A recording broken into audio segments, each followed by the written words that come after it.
From the former convent of the Good Shepherd overlooking Inwood Hill Park in New York City, welcome to Inwood Art Works On Air. It's where you meet the musicians, writers, filmmakers, theater makers, and artists of all stripes who make their home what we affectionately call Upstate Manhattan. I'm your host, Aaron Sims, and today we welcome Frank Rapkiewicz on this very special edition of Live and Local. It's our podcast dedicated to showcasing the musicians of Upper Manhattan. We talk with them about what they do, and best of all, listen to them perform live at our favorite local venues. Frank Rapkiewicz is a musician born and raised in Greenpoint, Brooklyn. He has been playing music, guitar, bass, and piano for 50 years. He has worked with the likes of Dion and the Belmonts, Chuck Berry, James Brown, and many others. He comes from a broadcast engineering background, has worked for Sony, NBC, CNN, and Lifetime Television. He currently works in higher education and lives with his wife in Washington Heights. We are thrilled to have him play for you live today. Ladies and gentlemen, Frank Rapkiewicz.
Frank, that was awesome. Thank you so much for being here today. It's great to see you. Thanks for having me, Aaron. You betcha. So can you tell us, what did you just play for us? It was 3 songs of my own penning. I wrote them quite a number of years ago, actually. I've been into writing for vocals lately, but back then I was just entertaining off the guitar. So the first song you heard was A Minor for Less, which is the song I wrote for Les Paul. I had the pleasure of meeting Les Paul at dinner. Had dinner with him, actually. The second song was one I wrote for my wife. It's titled ZDL, her initials, love you. And the last song was a number called Getaway that I wrote a couple of years ago. Very cool. All very different feels. Thank you. You know, you have a nice spectrum. You know, it's, I loved, well, first off, you got a real sense of tempo in your music too. Like it moves. Like your music, all 3 songs, you know, really move. Thank you. And I think it when you're writing, like, what do you feel like? Do you start with a lick and a melody, or like how what gets in your craw? And what lately it's been some kind of beat coming to me. I actually see music. I see my hands on the guitar doing something different. I'll see it during the day, or I'll put something to a beat, but usually it's that way. But I have had this theory of every time I pick up a guitar, I look at a chord chart and pick out a new chord and strum it once, and then I'll hear something from that and take away. Lately, I've been writing for vocals more so what you heard was pretty much instrumentals. Yeah, right. But I have always said that music is a mood. So, you know, it's how you wake up. I listen to everything, so I try to play everything. Very cool. Well, what was your entry point into music? Let's see, I was 12 years old. They had like a show and tell in the 7th grade, and I remember Thomas Boudreaux and Patrick Conway, I'm sorry. They came in with the guitar and drums, and who knows, maybe at the time they weren't that great. Did they have a roadie crew bringing in all this stuff? Yeah, we were all neighborhood kids at St. Anthony's of Padua in Greenpoint, Brooklyn, and they came in and just made noise, you know, and I was just taken away. And so right after that, I remember my cousin Steve, who lived downstairs from us in the building in Brooklyn, I'd hear him tinkering on his guitar. And back then I was a Boy Scout, and he's 10 years older than I, and he wanted to go camping, and I had a sleeping bag, and he said, I'll trade you my guitar for a sleeping bag.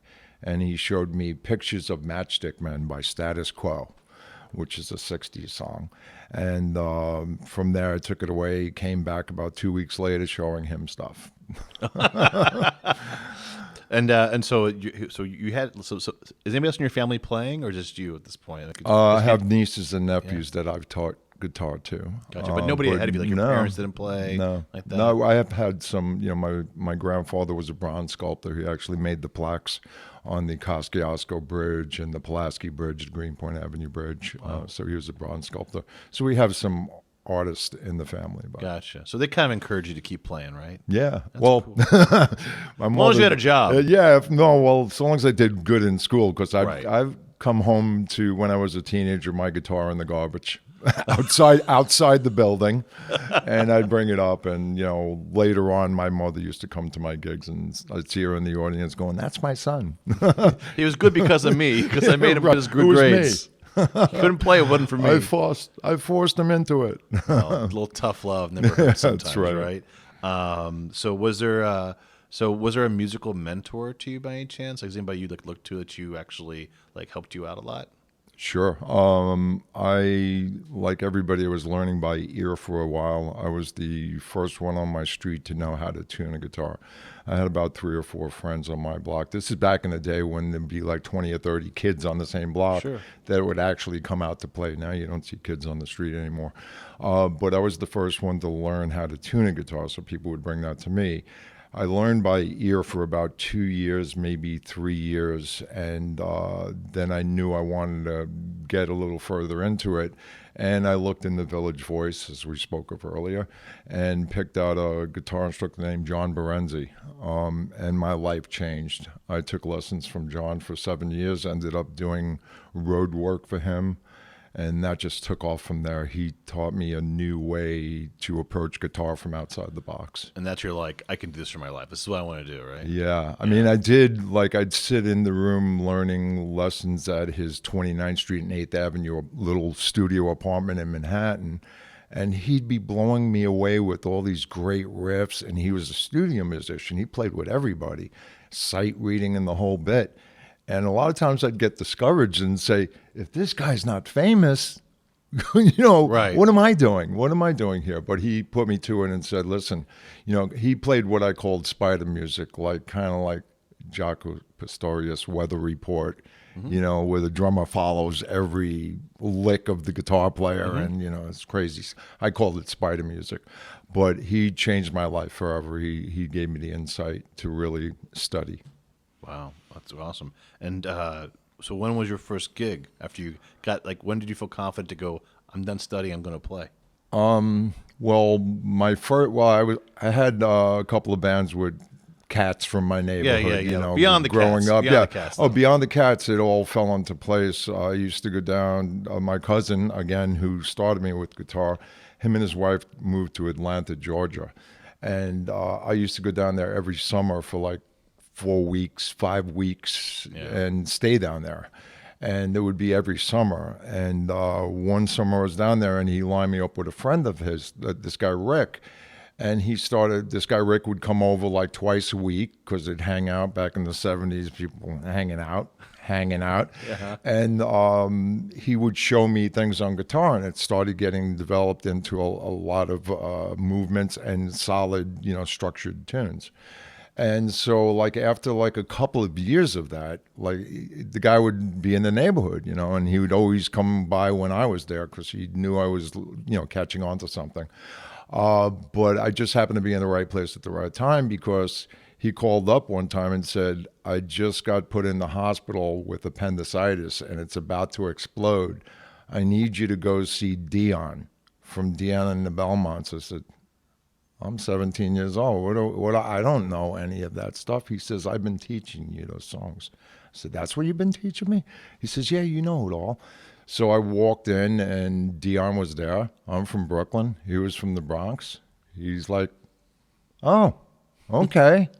So it was nothing big. I just covered like 3 gigs, but it was like the dream of a lifetime. Yeah. And from there, what's great is that my guitar instructor made sure that I didn't get a big head about it. Right. And grounded me about the whole thing. I mean, that was, you can be right. Next question is like, you worked with Dion and Belmonts, Chuck Berry, and James Brown. That's a resume worth repeating without getting too big about it. But at the same time is that you can be proud about it. So reflecting on that time, I mean, those experiences. What's crazy is, and I want to give a shout out to Ken, who I just met, your sound engineer and engineer. We come from the same era, and it's just great talking to somebody that understood that you could go into a newspaper back then and see an undescript ad for a rehearsal or an audition, and they don't put a name there, so you just go with your guitar. And I walk in, and there's Chuck Berry's manager, and who doesn't know 12-bar blues of Chuck Berry? Right. I've even auditioned for the Pretenders. I didn't know who they were at the time. I remember Chrissy Hine and Chamberlain, the drummer, was at a loft in, they're from Ohio. They're from, middle of Ohio, yeah. So there was a loft in Dumbo, and I went there, and I was playing just a little bit different than they liked, but that was just case in point that you would walk into something. And then again, with Chuck Berry and James, it was just those little fill-ins. Chuck Berry operated, I should say James operated the same way Chuck Berry did, where their managers were sticklers and they were just there to make money. And so you'd come to the gig and have to put everything together, and Chuck would just come out of his car, his manager carrying in his amp and his ES335. He'd come in and plug in. They'd pay you after the gig, and you'd never see Chuck again. And it was the same thing with James. And unfortunately, when I worked with James, it was before Living in America came out. So I don't mean to, put down what I got into there. But these were two guys that were in like kind of like has-been mode. It's kind of scary to say that about these two icons. Right. But they were another piece of the music puzzle that got screwed by their record companies. Yeah. And you see it to this day where bands have to go on tour to make actual money. Yeah. Because their record company, you know, when they were, I guess, either getting high or not paying attention, they signed their lives away. Right. Like I know the manager of the Village People, and I know the Indian from the Village People. Hey, Philip. And they signed their lives away because they were high as kites when they were brought the paperwork. Sure. And they lost the name Village People and couldn't make money off of it. But this is my opportunity was getting in at that time, you know, and it was never forget it. Yeah, but then you could see that and going, okay, I'm not going to do that. Yeah. Right? It's like I'm not going to Totally. be that guy, and I'm not going to have that management, and I'm not going to go that direction. And then to see like the lifestyle happening, I'm Yeah. very proud to still be here. Well, I was about to say, it's like, you know, it's hard to believe you've had a career that spans 50 years when you're so young. I mean, even so, I mentioned earlier you have an engineering background, so I can only assume you have mad IT and computer skills. But you know, it leads me to ask too. It's like, you know, what have you learned over these 50 years that has helped you? And also, part two question that can put us in a different direction is that, you know, how has your musical taste evolved with the times? So the first part of what have I learned is that it's so true that hard work and perseverance, not being lazy, is key. You know, I went through my trials and tribulations and was lazy as a lump, sat on the couch, you know, looking out the window, opening the blinds and saying, oh, no jobs out there today, you know, and then closing the blinds. So I've learned that hard work and perseverance and, you know, just going for it and not being lazy helps. The other part is I've sculpted my music. I am looking for a singer. I do sing for the fact of writing the tune. When I do record my music at home, I always start with an intro, and then I do the basic, you know, 4 for a verse and 4 for a chorus, a little bridge in the middle, two fours at the end for the chorus to fade out. So I now write towards you know, structured for lyrics. So I've learned a lot about, you know, toning down my songs and not being the spotlight of the song, but having the song be the spotlight. Well, consider me your 2023 version of the Village Voice. Could you give me a classified ad for your singer right now? Oh, sure. We're looking for a big guy. Well, I'd love a singer that is also a songwriter, somebody that understands music. I'm more along the pop, rock, blues. I play a lot of funk too, so the person has to have soul.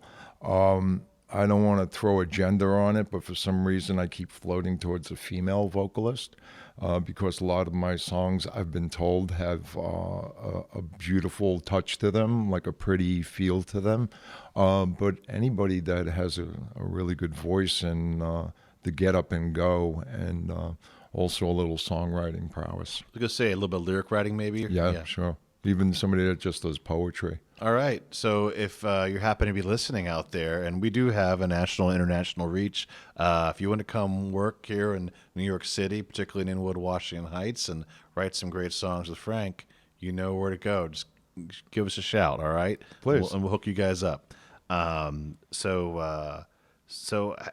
how has like your background affected your writing now? Like, we're pop rock, and if you think about the 3 songs you played too, it's like, and you mentioned like a female voice too. It's like I can definitely see the first song you played. It even has like a bossa nova kind of feel to it. You know, it can really move in that direction if you want to slow it down, or I mean, and you said adding percussion or whatever, it could really change the song, but keep that feel moving too. It's a good ear, Aaron. You know, thank you very much, and you know, you know, I think the third track definitely had like more like, you know, you have the little more of a, I want to say almost like a Crosby, Stills and Nash vibe to it for sure. And I could hear those harmonies. You know, I love harmonies. but I could hear those harmonies all throughout that song. You know, Yeah, coming in and out. I'm a sucker for harmonies. Yeah. I mean, it just makes a song, it sends it over the top Yeah, when there's so- beautiful harmonies. Yeah, so like some great. So I agree, a lot of pop rock sensibility, but yeah, you hit some definite some dark notes there too for bring the little blues out there too. So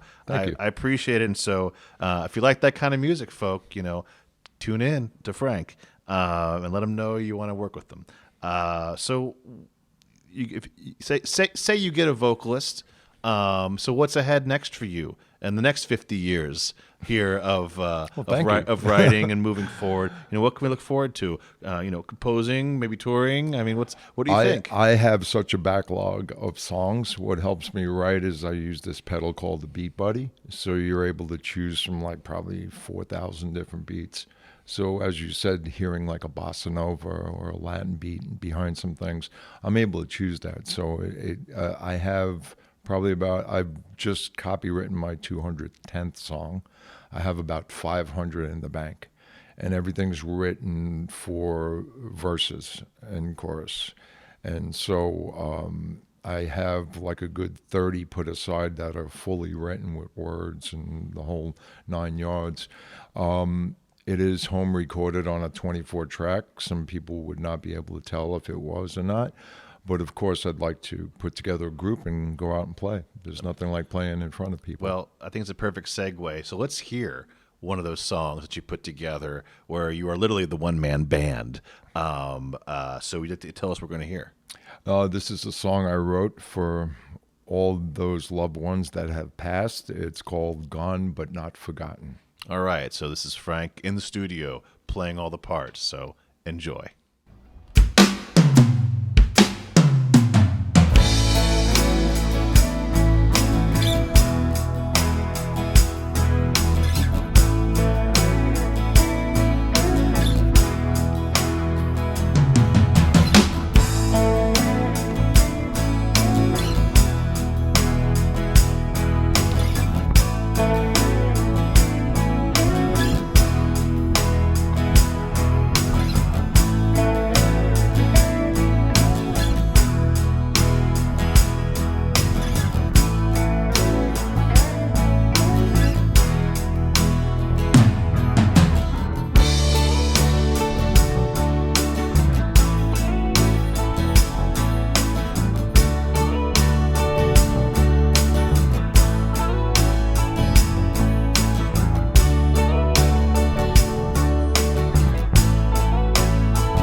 said, you're a one-man band. It sounds great. And so if you want to hear more, where can we send people, Frank, to hear more of your tunes? You could send me an email at thisstudios207@gmail.com. All right. So get in touch with him, and you guys can share tapes like the old days. Remember that? The old days, You yes. take Sure. this in. Here's some of that. You can give me that, right? Good. Well, Frank, thank you so much for being a guest. Thank you for having me. It's been a pleasure. You bet. Thanks again to Frank for joining me on this live and local episode of Inwood Art Works On Air. It's where you meet the musicians, filmmakers, writers, theater makers, and artists of all stripes who make their home here in Upper Manhattan. If you have a moment, please show us some love right now by rating and reviewing this podcast on Apple Podcasts. It really does help us. And many thanks to Church of the Good Shepherd here for hosting us, and for HeightSites.com for uptown promotional support. You can support On Air and all of our free programming by making a tax-free donation at inwoodartworks.nyc/donate or via Venmo at Inwood Artworks. Be sure to follow us on social media to keep up with all that we do, which includes the Inwood Film Festival, Filmworks Al Fresco, pop-up art galleries, live performances, and so much more. Inwood Artworks is proud to be supported in part by public funds from the New York City Department of Cultural Affairs in the partnership with City Council.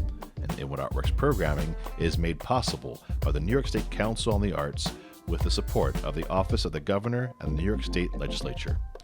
From the top of Manhattan and the bottom of our hearts, thank you so much for tuning in. This is Aaron Sims for Inwood Artworks On Air.